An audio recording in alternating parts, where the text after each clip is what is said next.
thanks for joining us. Glad to be here. Thank you so much. So, Governor, you won North Carolina in both 2016 and 2020. These were 2 years that Trump also won the state. What is your secret sauce? I think you've got to make sure that people understand that you care about what you're doing. I've had so many people say that they don't agree with me on everything, but they believe that I'm doing what I think is right. And I think you have to meet people where they are. And I think we've got a lot of Democratic candidates in North Carolina right now who are ready to meet people where they are and ready to win this state for Kamala Harris. North Carolina has not elected a Democratic president since former President Obama in 2008. Make the case for a skeptical audience that Harris could win. Because I have a 2008 feeling about this. The people in North Carolina want to make history again. Look, we're the third fastest growing state in the country. This was Joe Biden's closest loss in 2020, 1.3%. Donald Trump has to win North Carolina in order to be president. So what you're going to see is a massive campaign. You're already seeing it. We have more than 12,000 volunteers, with 90% of them who are doing it for the very first time.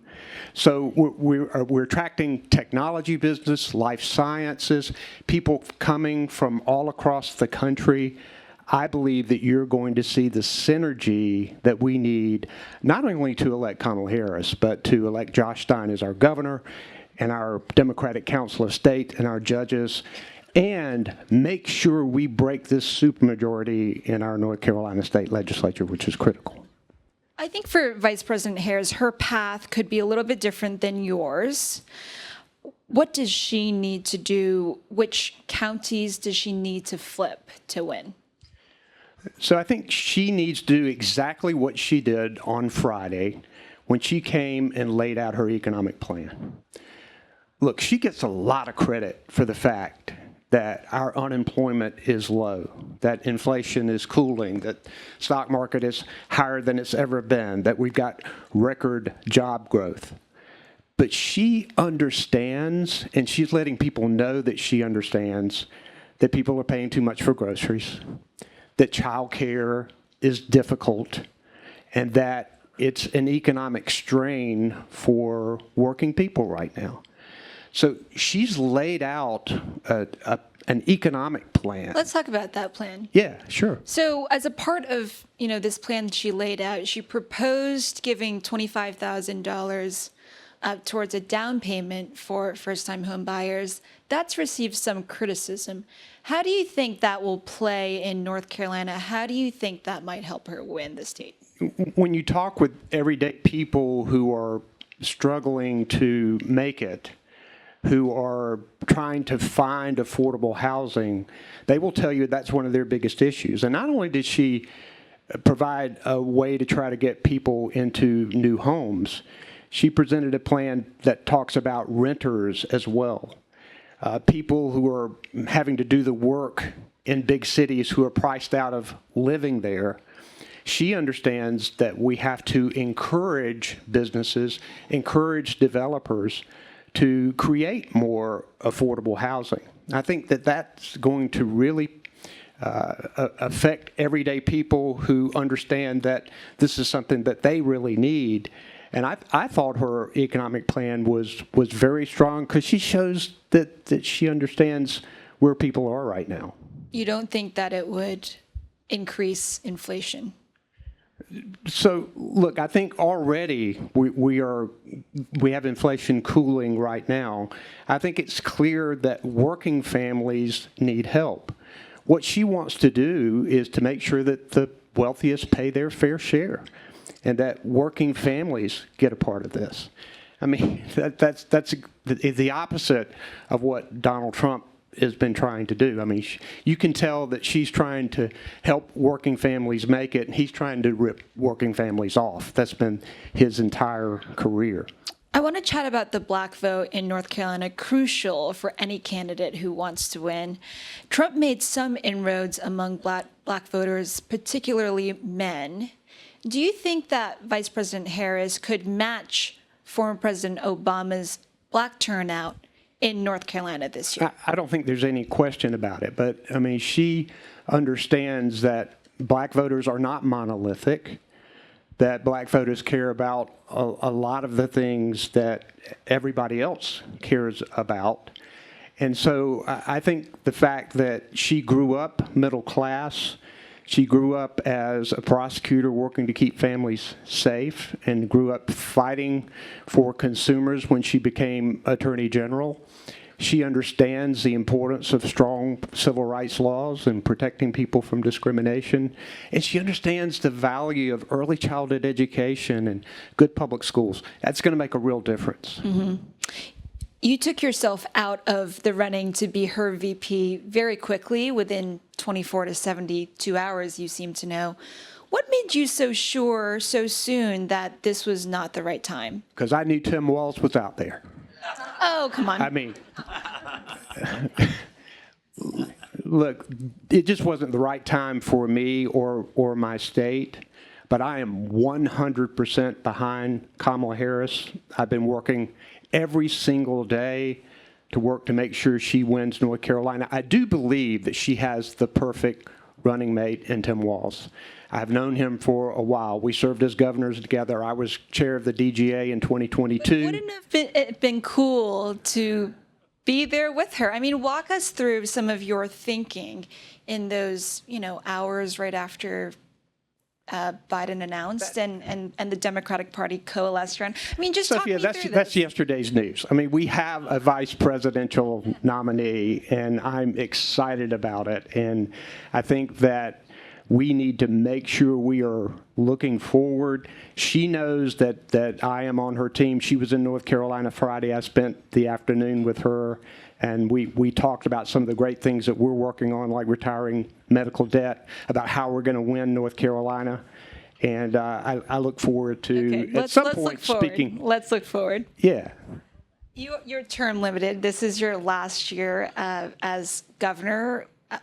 Would you be interested in serving in a Harris administration, in a cabinet position, Attorney General, for instance?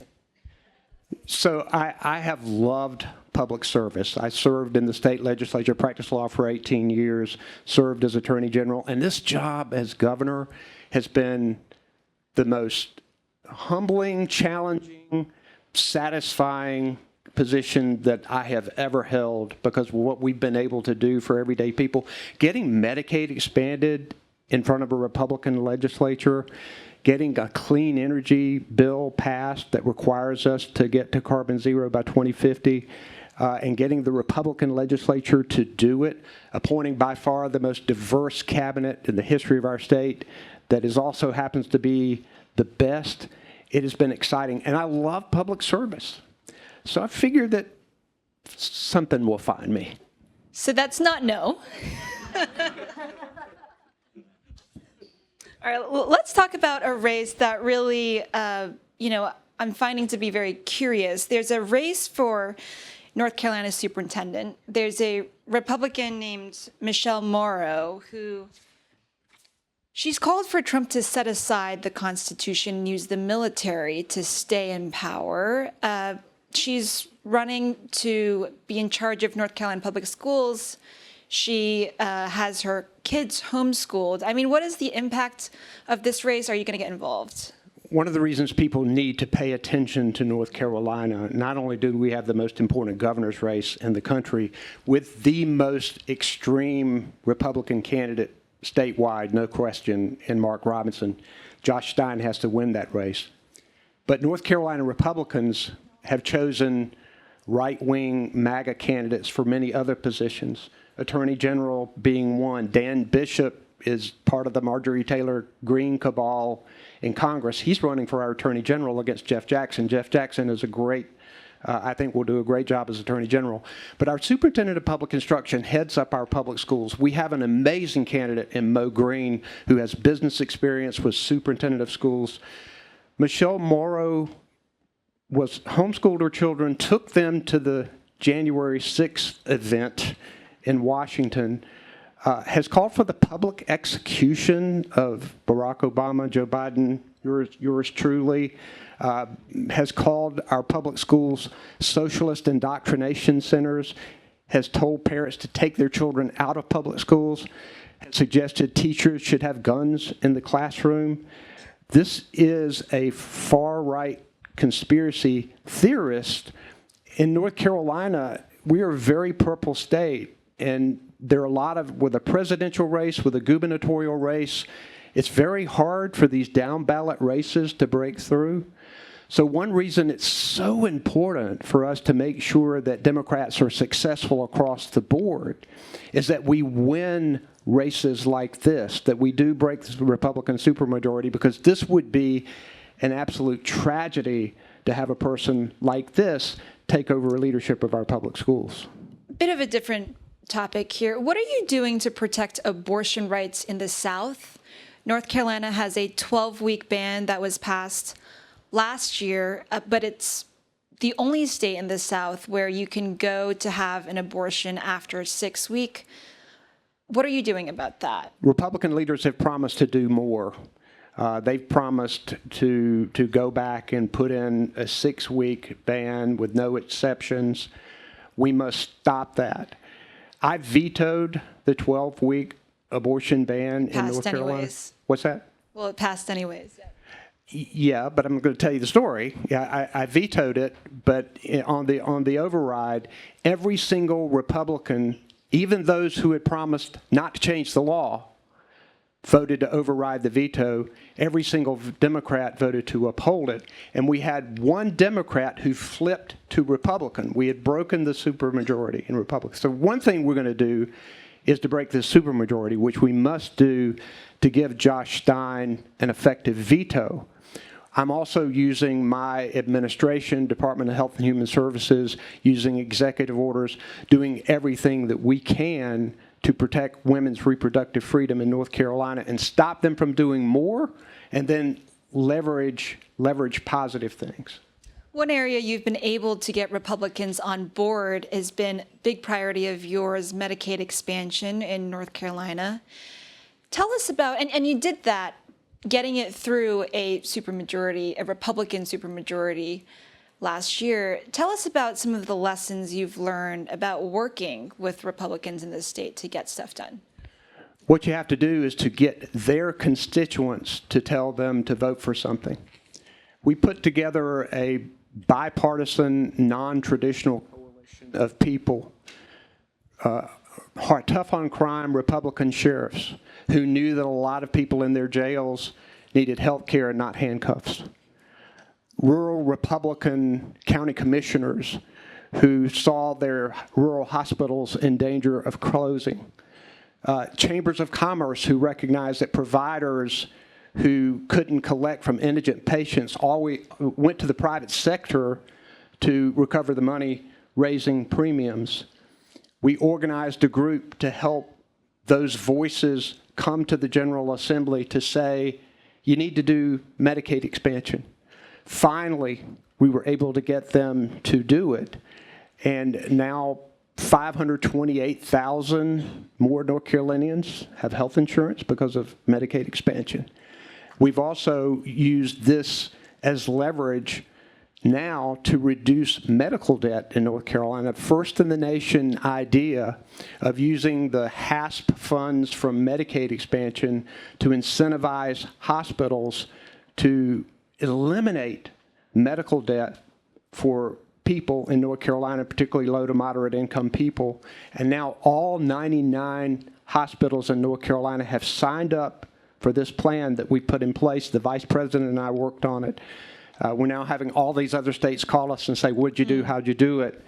This is going to be so important because when we expanded Medicaid, we talked to people who were so relieved to have medical insurance, but we found that they had debt going back years that was crushing for them, that kept them from buying a home or getting a credit card, sometimes getting a job, is something that we knew we had to tackle. So it sounds like this could be something that Vice President Harris puts into her national platform. Yeah, and she already has. She mentioned it on Friday that she endorsed this plan. She wants states to be creative on eliminating medical debt for people. This is, people don't have medical debt on purpose. It's a different kind of debt, as you know.